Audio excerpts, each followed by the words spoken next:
Welcome to She Sells Radio. If you have been a listener now for any amount of time, then you know that I am obsessed with you, not just making more money, but also becoming more profitable and prosperous as you do.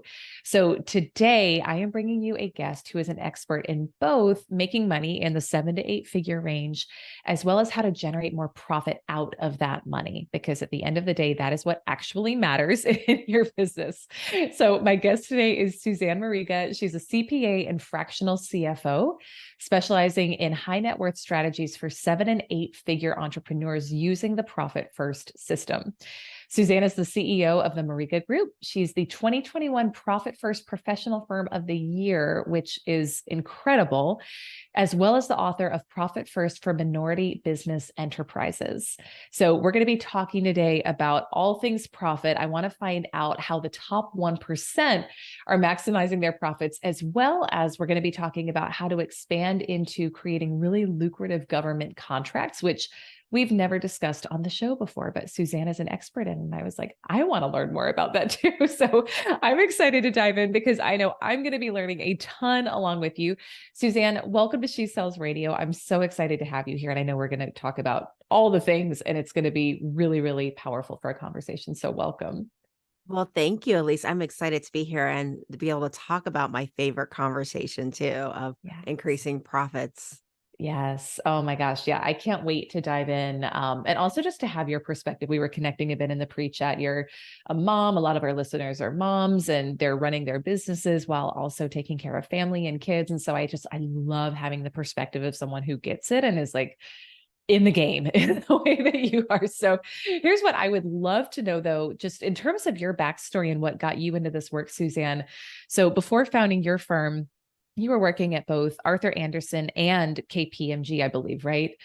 Um, so I'm just curious, did you always know that you wanted to get into this type of work? Was this something that was on your heart from the beginning, or what led you down the path to be doing what you are now? I actually thought I never would become an entrepreneur. In fact, I remember when I was interviewing for Anderson, I was in the Chicago office for Arthur Anderson, and they asked me what was my 5-year plan, 10-year plan. I was like, I'm going to become a partner at Arthur Anderson, right? That was my plan.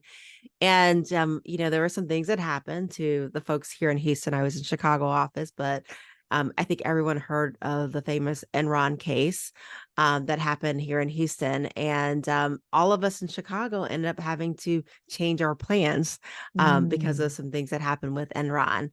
And, luckily, I was able to be absorbed in another firm, which is KPMG. And it really wasn't until I had my daughter. I literally was flying from Houston to Toronto. I had at that point moved down to Houston, and I was in charge of all the Canadian operations. And I remember being on those planes. You guys probably remember these planes, these old planes where they had like the one seat on one side and like the two seats on the other. And I was so happy because I had gotten one of those private seats on the one side. And I remember sitting there, and I was probably about 6 months pregnant at the time. And I was trying to put down the chair, the arm on the chair. And I was like not pointy pregnant, but I was wide pregnant. And I could not put down that armrest for the world. And it hit me because first of all, I probably shouldn't have been flying at that point. It was officially the third trimester, but nobody asked me how pregnant I was, so I didn't volunteer the information. But it hit me that my life was going to change. Like literally, I could not be flying every single week all around the world, right? And that's where it hit me that, okay, I need to kind of revamp my life, figure this out because I was about to have a new baby girl and I needed to see her, right? I needed to be her mother.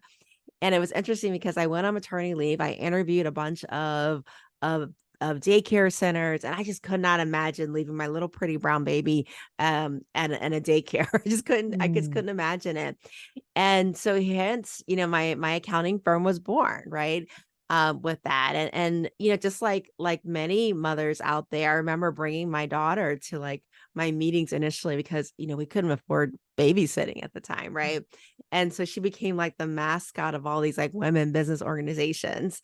And Oh I was my just hoping she wouldn't throw food. gosh. And it was interesting because, We ended up growing pretty fast. We ended up getting some government contracts because when I was at KPMG, I had City of Indianapolis and some of the larger government contracts. And then we also grew with our small business practice too. And so, within like, I want to say like 5 years or so, we were like Goldman Sachs 10,000. Mm. And we were just, everything was just storming and forming after that. My gosh. Wow. Okay. So I actually want to ask a question, just mom to mom and woman to woman too, because so many of our listeners are probably wondering. So you started your firm with your baby daughter there, right? How were you doing this simultaneously? I'm going to give like a little transparency into my life right now, and maybe it'll make you laugh and our listeners will like get it. But we just moved to a new state. I have childcare for our 3-year-old every day. I don't yet have childcare every day for our 6-month-old. So I usually have I have some client calls Tuesdays, Thursdays, and I don't have childcare those days right now. So last week I brought my little guy to a client call with a group coaching program. And I was like, like it went fine, but it was still one of those things where as a mom, you're so torn and conflicted because you're like, I got to be there for my baby and I got to show up for my clients. And so I just want to hear from you. Like, I love how you were unapologetic about, I'm bringing my little one with me, making it work. What was the mindset that you needed, and how did you approach time as a mom of a little one also launching this new business? I think I was lucky because in the beginning, there were no clients, right? It was just me and my daughter Florence. That was it. Yeah. And I'm telling you, best years ever Oh my in business gosh. because the Yeah. story does change drastically. By the time my son was born, I remember looking at him and I was like, I wish I could spend more time with him and feeling that heart pull because his nanny was raising him. So Mm. completely different story just a few years later. But it was different, because first of all, there was this, I think the world is better for it now, but there was a sense of self-consciousness that I had to get over. And Mm. so luckily, a lot of my initial clients were women-owned businesses. So they too had gone through this. They had experienced what it was like. And so, they were just looking, hey, if you can do the work, you can do great quality, you got the credentials, we're going to take a chance on you. And then so that was a lot of my early clients with that. And obviously as it grew, I eventually was bringing in a college student that may not have had classes during the day. She went to school at night. She was able to watch my daughter during the daytime. And so it was learning to adjust as we grew the revenue, making decisions. I think one of the biggest things that made it rapidly grow in the quality that I wanted it to grow as a firm, because as mothers, we do need childcare, right? Especially in that Yes. early phase when they're just so needy, right? Yeah. Was making sure that I charge a fair price, meaning Mm. that, just because you're a mom, just because you may be home officing those first years, right? Don't discount your price. Don't discount your ability by discounting your price. Make sure you are charging a fair rate for the work that you're doing. Yeah, which no doubt you work with your clients on in Profit First, right? It's even just doing a level set. Are you charging enough for what you're doing? How does somebody know if they're charging enough, right? And because I know the conversations behind the scenes with a lot of my clients are like, especially when a woman is first starting and launching a business, there's the who am I to charge this much? And we tend to undervalue. So, what's the mindset that we need to adapt in order to charge a fair price? And then how do we know when we're there? So first of all, it depends on the type of business, right? Yeah. Because a product-based business or manufacturing business is going to be a lot different than Yeah. a service-based business. So I'm going to make some assumptions here. I'm going to assume service-based, and we can talk about Mm-hmm. manufacturing, Yeah. at least if you feel like the audience would benefit from that. But from a service-based business, one of the first things you want to do is look at what you would be making if you were doing the same thing for somebody else. What would your salary be? Back that into an hourly rate. And this is important because you have to think about, what if I'm not in this position anymore doing the work? What if I'm hiring somebody else to do this work because I can no longer do it? And so you Mm. want to know, what is the reasonable salary? What is the reasonable hourly rate for replacing yourself? And I always tell people, you are your MVP. You're your most valued player. The day you step out, the business stops. Yeah. And so you got to make sure you're paying yourself a reasonable salary. And then what I want you to do is I want you to multiply that rate either by 3 or by 4. Now, a lot of Mm. people, when they're stepping into that, it's kind of like tiptoeing, right? They're like, okay, let me start with a 3x of my time, right? Mhm. But I actually want you to push to a 4x.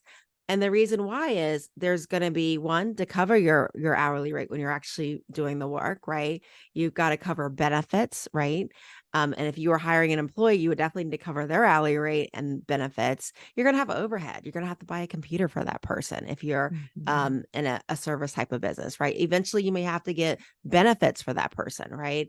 And then that extra 25% that's there, right? That's going to be your profit there for that. Mm. So you're covering the Mhm. salary, you're covering the benefits, the overhead, and then you're building in profitability with that. So I love a 4X. Yeah. If we can't get a 4X, let's start with a 3X. That's okay. And then gradually build from there. Okay, I'm so glad you said multiply it because at first when you said, I was like, yeah, that sounds good, but you're not going to be making enough. So love it. Okay, I'm tracking with you there. So we talked a bit. I think this has been really powerful because especially this part of the conversation is going to be great for someone who's maybe earlier on in their journey. I know your specialty is helping 7 and 8 figure entrepreneurs. So here's where I think this is going to be so fun to get your perspective. So what are the secrets? What are the things that the top 1% are doing to maximize their profits that most people just aren't even conscious to? So I want to get into your brain a bit with this. I think this is going to be good. So first of all, the biggest thing that I think that we realize is that profit is intentional, right? It's Mm. it's not a random byproduct. I think too many times in business schools we focus on that accounting equation: revenue minus expenses equals profit, right? But obviously that's not working, right? If only 1% of the population is building the wealth, that accounting equation is not working. And so what happens is that they intentionalize profit, right? We talked a little bit about pricing and not holding back, knowing your value with that. But my clients particularly, they use something called the profit first method. And what profit first is exactly what it says, is pay your profit first. Okay. Mm. And I tell you, a lot of people struggle with this. It sounds like an obvious no-brainer, but I remember when I first started my firm and I first got my office space, and I had this client that walked through the door and he brought me a shoebox. Literally Mm. a shoebox, like that stereotypical, I'm gonna see my Yeah. accountant, I'm gonna bring a shoebox. And I remember he plops down at the chair right in front of me and he kind of pushes the shoebox to me. And he goes, "I don't want to pay any taxes." And I remember unraveling the receipts and I get to the bottom of this shoebox. Okay. Luckily, hopefully only new shoes went in the shoebox, at least. But I get to the bottom of this of the shoebox and there's a profit and loss statement that's kind of bundled up or crumbled up. Mm. And I look at it and there's a big red negative number. And I'm like, "Well, don't worry, sir. You're not going to pay any taxes because you didn't make any money." Right. And he chuckles, he walks away, he comes back a couple days later, he gets like earned income credit. He thinks I did a great job. I think I did a great job too. He didn't have to pay any taxes. Right. Next year he comes back, same old shoebox. Okay. He goes, "Whatever magic you did last year, do that again this year. I still don't want to pay taxes." I get the shoebox. I get to the bottom of the shoebox, crumpled P&L, still got a negative number. And I said, "Don't Mm. worry, sir. You're not going to pay any taxes again this year. You didn't make any money." Third year at least, he comes back, same old shoebox, but this time it's not funny. Okay. This time when I get to the bottom of the shoebox and I see the negative number, it's not funny because I've Mm. watched this man get older. I've watched him call me in the middle of the night because he can't answer my questions during the day because he's working. I've seen everybody on payroll get paid but him. I've seen Mm. that he doesn't own his car. He's on a payment plan. He doesn't own his house. He's paying rent. And literally what he's doing is he's hurting the government, but he's hurting himself. Okay. And so, you can't hurt the government and hurt yourself, right? That's not why we're working, because that means we don't have any profit at the end of the day. Mm. And that's why I ran a profit first. It's such an important concept. And profit first is a little bit different. It's kind of like the Dave Ramsey's envelope system. Mhm. A lot of your audience probably have heard about Dave Ramsey and how you have envelopes for food, rent, movie theater night, right? Yeah. Um, we do this in profit first, that we do it with bank accounts. So literally Mhm. we set up bank accounts for our purpose. So money goes into one big account, it gets collected, and then twice a month we transfer to different bank accounts. And one of the accounts that we transfer to is the profit account. So we literally fund our profit first based upon a set percentage. And then we fund our owner's pay, right? Because again, at least you're the MVP, right? You're the MVP of your business. You guys are an MVP. Today you step out, nobody knows how to run this company. So we're going to set up a salary, right? And we're setting up that salary to pay our MVP. And when they step out, we're going to use that money to pay that CEO that they hire. And Mm. then the other account we're going to set aside is a tax account because we're making profit, we're making owner's pay. The other side of success is a tax account, right? If you're driving that nice Bugatti, that means that we're going to have a tax liability. Yeah. And so we're going to put away that money for taxes. Now we're going to use some really good tax strategy because we're talking about the top 1%, right? Mm. And we're going to be, and we can talk about that, but we're going to set aside for taxes just in case we need to use it. And that last bank account, that's for operating expenses. That's all that's left. And so you're going to make different decisions based upon what's in that bank account, right? It goes back to something called Parkinson's law. The Mm. more you have of something, the more you use of it. It's kind of like going out to eat. You get a big plate at a buffet and you eat a whole lot. But if you go to order of dinner, you get a smaller plate, you're going to eat a lot less. Same way it is with money. The more money you have, mama just got paid, suddenly she needs a new computer, right? Yep. Um, Amen. but if she's funded her profit, she's funded her owner's pay, maybe that computer isn't quite affordable on this check, right? Mm. And so what's happening is we're creating this illusion of scarcity. We're creating intentional profitability because we are making these transfers and we're prioritizing really our fruits of our labor. That's what they're doing differently is they're creating intentional profitability. Interesting. Yeah, keep going. This is good. I'm tracking. Yeah. Was there something else you're going to add on? So that's really important. The next thing is tax Mhm. strategy too, right? Because obviously, a lot of our clients, the way Profit First works, and I'm going to leave your guest a gift at profitmap.co. They'll be able to see what a healthy company looks like from a common size percentage standpoint to see where they stand, benchmark themselves against a healthy company. And one of the things that happens in our clients, because they are 7, 8 figures, because of the percentages, they may be at $500,000 adjusted gross income or even $1 million adjusted gross income, right? And so tax strategy becomes very important, but you want to be careful, right? Because you go to your average typical accountant, what is he going to tell you? Go out and buy a truck, right? And you're like, Yeah. I'm a consultant. I don't need a gas guzzler. I'm a medical office. I don't need a gas guzzler. And you're absolutely right. Listen to your intuition. You don't need a gas guzzler. Don't listen to that accountant. And so what we do with our clients is we go, okay, how do I build your net worth while at the same time getting a tax deduction? So let's say you're a startup company. Let's say we talked about the mom that's out there, right? Who's trying to balance a bunch of things. And let's say I don't have a lot of employees. At this point, I'm a closely held company, right? Mhm. And so one of the things that I can easily do is I could look at something called a KEOG plan, right? Which is like a 401k for self-employed persons. Did you know, Elise, I can put $66,000 away in that 401k? Hmm. I did not know that. 66,000. And if I Interesting. hire Okay. my husband, we just put away like 120 something, right? You said it's called a KEOG plan? A KEOG plan, or you call a solo 401k. That's a Solo very 401k. Yeah. easy. Okay, there you go. Exactly. And what Mhm. I just did there is I just passed money from my left hand to my right, right? Mhm. Mhm. I've got a tax deduction because I contributed to my employees 401k, Yep. right? Yep. I did the profit share, but now what's happening is I just reduced my taxes. The Mhm. money didn't go away. I just shifted it from one hand to another. Yeah, It's all that I did. absolutely. And by the way, you can put loan provisions in there, but I don't recommend that you do that. Got it. So Okay. that's an easy thing you can do. Now, as my children have gotten a little older, I noticed that they can do some work, right? They can answer Mhm. phones, they can do social media, they can do some bookkeeping, for those that are accountants out there. And I can hire my daughter. And if I pay her less than a standard deduction, which is like 13,000, around $13,900 now, guess what? That's a deduction for me. It's income to her, but because she's less than a standard deduction, it's tax free. And I Nice. got two of them Okay. now. So now I'm like Right. talking like I'm saving like $27,000. Plus Ah. I'm giving them great experience. So you can see, what did I just do here? I just increased my net worth, passed my Right. wealth down to my children, and I just created a tax deduction. Now my children can take mommy to Disney World. They can pay for some of the household things. They can pay for their clubs that they belong to, right? Yes. And now I've got an amazing tax deduction. So again, I'm looking at strategies of how do I build my net worth? How do I get a tax deduction? Because I don't want to pay 37% of my earnings into the IRS, right?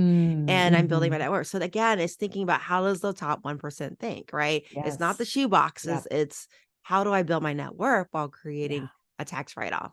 Yeah. Oh my gosh, which ties in exactly to what I was going to ask you next. And I just want to say, for our listeners too, I've been utilizing implementing Profit First for, gosh, I don't know, years now. And it's been transformational. And I was someone who was financially avoidant. I didn't want to look at my numbers. I had a lot of fear around it, shame, guilt, all of it. It didn't matter how much I made. I still felt like I just still felt disempowered around it. And so I found that the system that Susanne is talking about is so empowering to just know, like to have the percentages and to feel on top of it and to know where things are going. So I just want to reaffirm what you're saying here and teaching here. Now I'm curious because at the end of what you said, you talked about mindset, and that's something that we're so big on here in the community and on the show. And you talk about this psychology, right, of the top 1%, think how they think. Why do you think that learning psychology, like knowing psychology, is as important to profit goals as actually getting the right tactical things in place? What is that psychology that's so important? It's interesting because, it's always the things that sometimes I think people think that the hardest part, they always ask, what's the hardest part about Profit First? And I laugh because I'm like, the hardest part is just getting started. It's really what it is. Yeah. And I'll see people, they'll spend it. They'll be like thinking about how do I start 5 bank accounts? And then they'll never start any bank accounts, that type of thing. And really the reason why something like Profit First works or even wealth building works is you have to make it easy, right? You have Mm, to make it easy. And I talked about Parkinson's law, right? Parkinson's law is, if I go to the buffet, they make it super easy for me to eat more, right? They just give me unlimited plates, a dessert bar, salad, like unlimited times up there. They even clean my table so I don't feel a sense of shame, right? oh, And again, it's how do you create systems that make it easy for you to be successful? mm, Right now, Profit First has a relationship with a bank called Relay Bank. And it's free bank accounts, first of all, because a lot of people are like, I don't want to start 5 bank accounts because it's going to cost me, right? $20 account. Well, now Relay Bank, who has a relationship with Profit First, has free bank accounts, right? And you mm, could have up to like 10 free bank accounts, which is right. wonderful. Not only that, but it'll do the transfers for you. Seriously, Oh, you are nice. set it up like what do I want my percentages going to each bank account? You can name the bank accounts. It'll do that for you easily. And Mm, again, it's creating less work. It's working with your natural tendency. If I wake up in the morning, I got a deposit. By nighttime, it's transferred out. I'm gonna be more successful, right? yeah. Yes. That's awesome. That's so, yeah, the ease of use, making it simple. And then again, thinking like that top 1%. And I think when we learn to stop and ask, like, how would someone who is top 1% in earnings, or how would someone who's really empowered around their money think, we start to make different decisions and show up differently. But I love what you're talking about in terms of just what are the easy systems for success. So we don't have to overcomplicate it. We don't have to think about it. So I Exactly. yeah. Yeah. Was there anything else you wanted to add to that? Because I want to ask about these government contracts too. But before we pivot, is there anything else that you think is important for our listeners to know? I know there's hours of things that are important for them to know, but anything else you want to add onto the profit conversation before Oh, at we least shift we could gears? talk about this all day. I know we could. I know. I I, know, I would right? I Loaded would say question. a big thing that sorry, I'm losing my voice today. You're fine. But I would say that another big thing that top 1% does is, they don't run their business randomly. And what I mean by that is I don't Mhm. think anybody runs it randomly is, they're checking their numbers. They're Yeah. checking their numbers and I mean financial statements. So when it comes to like this operating expense account, if they find that they have to make decisions, because that's the whole point of Profit First, right? Is looking at how do I shift my numbers so that I can fit within my allocations, right? Mhm. They're looking at their P&L and they're deep diving into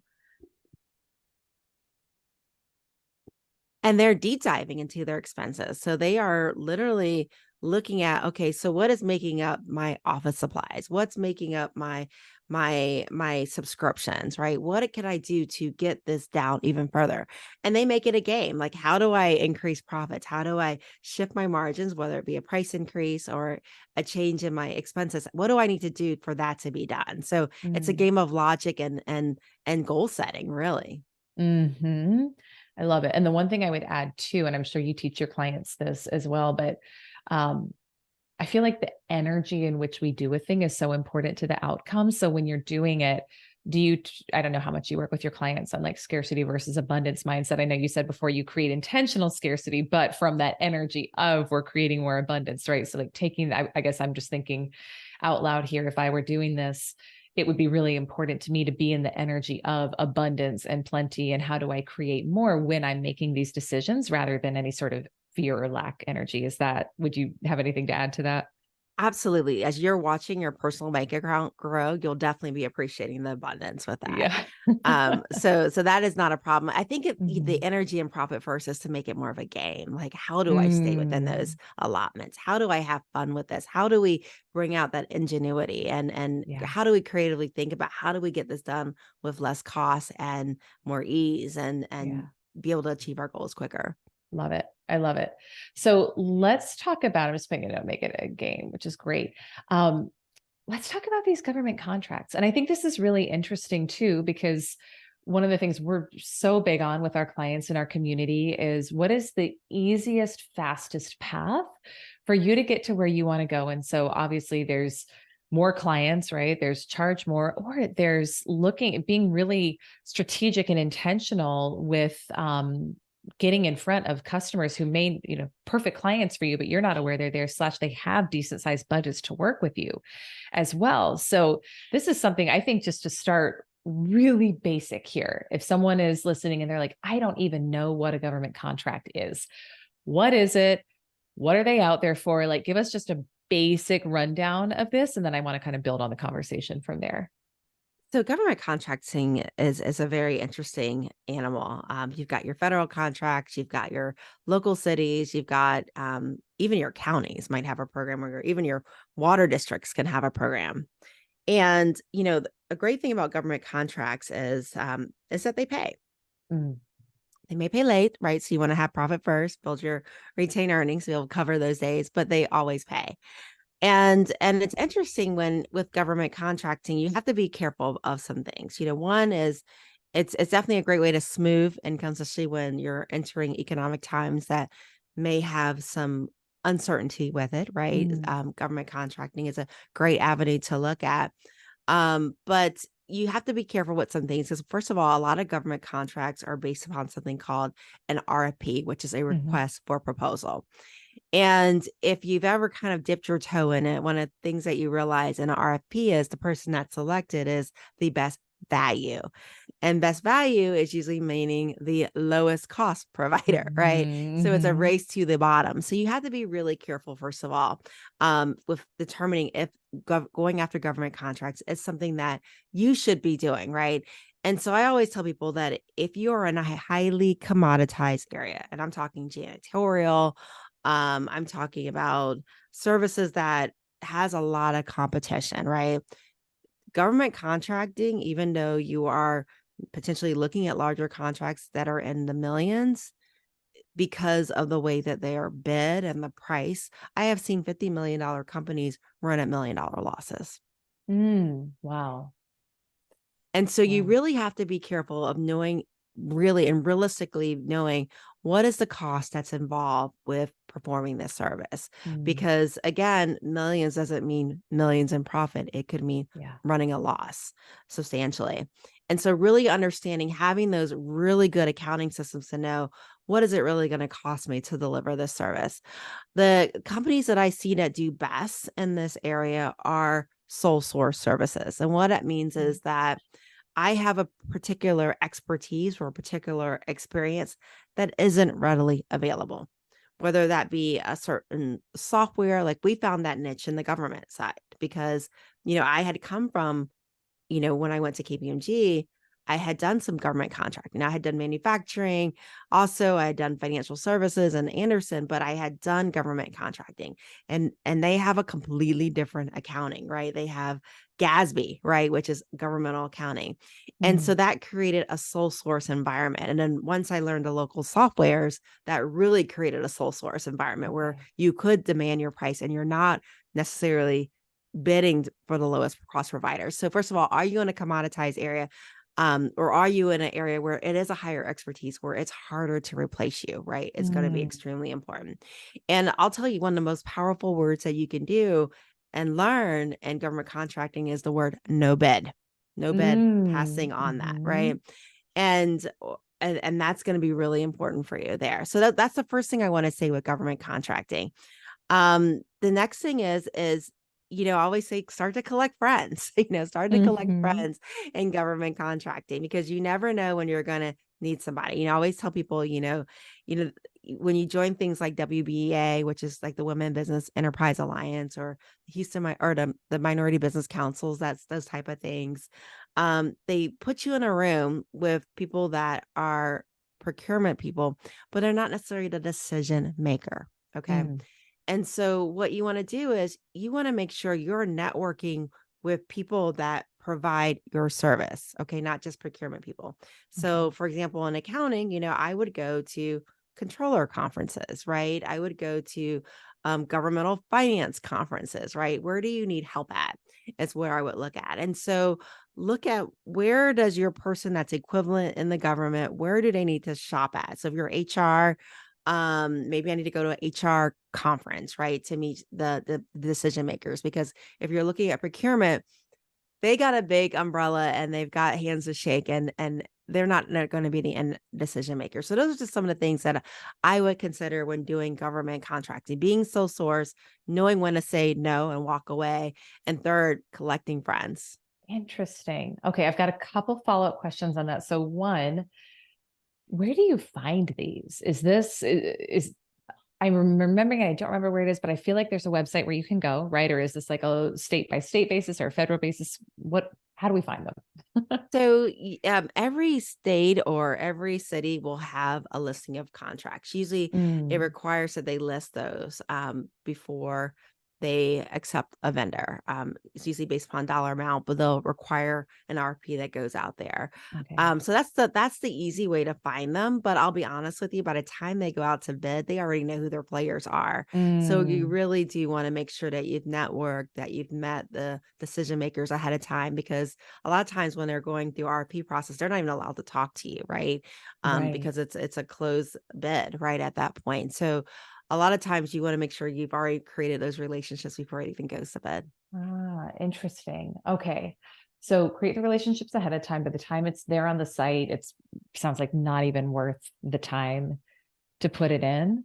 Um, how much of this is done online these days? Like you're talking about going to live networking events, which is great, but if someone is maybe they're a mom, travel is tricky right now, whatever. I don't, mom, dad, I don't care. Uh, how much is LinkedIn? How much can we do online in terms of networking and building relationships? What have you seen work there? I think LinkedIn's a great place to start. Again, it's Mm-hmm. having them follow you, right? Mm-hmm. Through LinkedIn. If you build out for that, reach out for that relationship. Now they're watching your feed. Now they're watching what you do, which Got is it. really great. So LinkedIn is a great way to network if you can't make it to those conferences. Even if you do a coffee chat, just say, hey, I just want to Mm, do a coffee chat on Zoom. That's a great way to meet people. I remember, like, I would actually just go and set up a meeting. Hey, I'm going to be downtown. Can I talk to you? And I know it's not out for bid yet, but I just want to meet you and show you what I do and leave you some paperwork. I've done that. The other thing is, you don't always have to go as a prime contractor, right? You can come in as a sub. And so who mm, is the prime on this contract, right? Who's going to be the lead? And then, for me, I came from KPMG, right? So I knew the partners, like, hey, what are you bidding after? Do you need a sub? I can do yeah. that. So who did you used to work with that maybe does some government contracting? And can you create that bridge by maybe serving as a sub there? Interesting. Okay, that makes sense. And then one other detail question. Again, I'm putting myself in the shoes of everyone listening, slash, I'm interested in myself and learning more about this. So you said find where the people who are actually making the decisions are spending their time. You mentioned, I want to know, like, what are some of the specific titles and ways we should be searching for people who would be making the decision? So I'm really big when I do prospecting in corporations and organizations. Like, I'm big on LinkedIn. I know the title of who I'm going after. What would be some keywords or things we should be searching for? You mentioned controller, I think, but give us some more context on that and what Well, would be that's some going good to be for things? accounting. That's going to be for accounting, right? Got Those it. are the Okay. finance Yep. people. So it really depends on the industry. So Mm, if you're selling like maybe like I'm just going to go very simple. Let's yeah. say you're selling like bags of logos and merch, right? Okay. You're doing merchandise. So maybe they might be going to recruiting events, right? So maybe I want Mm, to talk to director of HR and say, hey, mhm. I've got some great things to help you with your recruiting, some merch. Can I leave you some samples or show these to you so you can take a look at those? So again, it's how might they be using what you're needing and then kind of creatively kind of backing into that. Mm-hmm. Okay. So if I am Again, doing a cleaning contract, right, I'm going to go to the facilities manager too and say, mhm. hey, who currently is doing your cleaning? What happens when your people aren't here? Who Got it. stops in? Maybe we have people on call. Again, I'm just trying to get through the door. Right. Exactly. Exactly. What would you say? Because we have a lot of this is going to sound like it's a completely selfish coaching session for releases. Again, I'm learning, but I know our listeners are going to learn too. If someone is in coaching/consulting, because we have quite a few of those who listen in as well, business consulting, to me, it seems like that would be a relevant industry where government contracts could come into play. But what would you say to that? And what would be maybe a title of someone in the government who you think would make sense to reach out to? So consulting and coaching are big umbrellas, right? Because you can be Hmm. called consulting on energy, you can be consulting Right. on finances, you can be consulting on a variety of different things. So again, it's peeling it back, right? Yeah. If I'm talking about energy consulting, I'm going to go into the right federal arm, right? That's maybe the EPA, Environment Mm, Protection Agency, or someone that might be dealing with that, or from that standpoint. Um, again, state commissions on utilities, that type of thing, is mhm. where I'm going to be at. And always, read the minutes. You'll be surprised going to the website.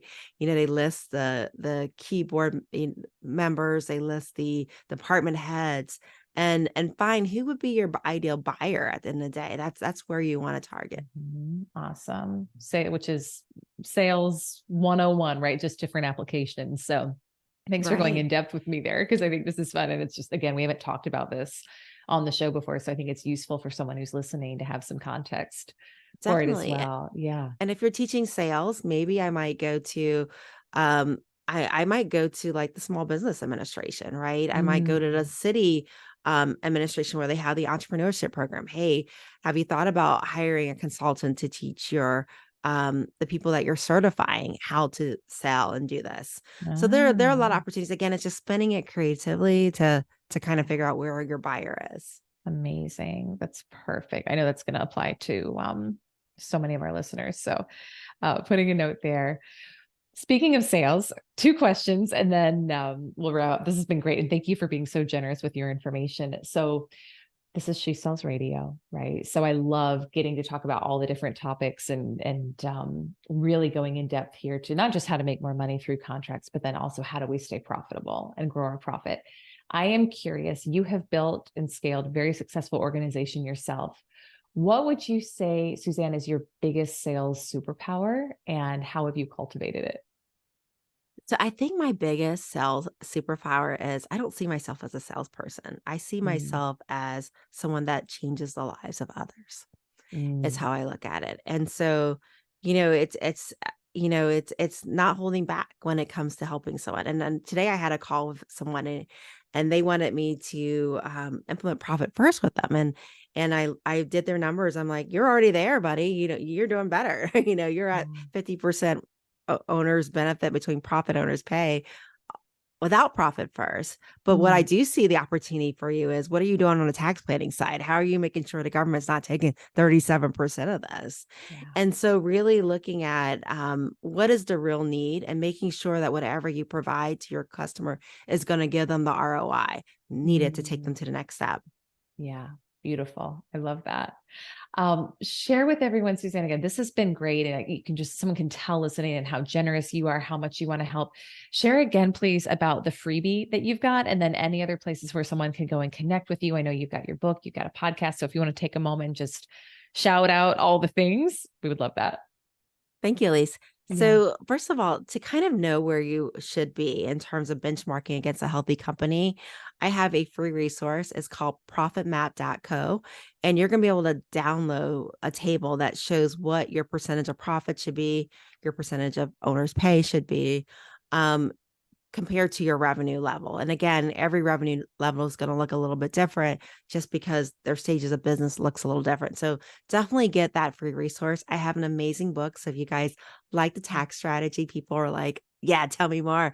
I have a book, even though it's written from a minority perspective, non-minorities read this book. Like, I'm Mm, serious. They send me their emails and they're like, thank you for this book. And I'm like, you're not even a minority, but they love the book. So get the book. But it's called Profit First for Minority Business Enterprises, part of the Profit First family. It's written in collaboration with Mike McCallowitz. So definitely grab a copy of that book. You can get it anywhere books are sold. So definitely grab it. Profit First for Minority Business Enterprises. So those are kind of like my two, I would say, most impactful resources that you yeah. can get. Amazing. Thank you so much for coming on. I love and just appreciate your perspective and what you shared, especially as a fellow female business owner, a mom, all of it. So thank you so much for sharing this. And I highly encourage all of our listeners to go check out Susanne, get her book, get the freebie. We'll link it in the show notes as well. And this is just, it's such an elevation to how many of us are thinking about our businesses, not only making money, but saving money as well. So thank you again so much for coming on and for everything you shared. Well, Elise, thanks for having me. It's been fun. Yeah, it's been so, so great. To you, my listener, as always, I appreciate you. Thank you so much for tuning into She Sells Radio. We'll see you on our next episode. Bye for now.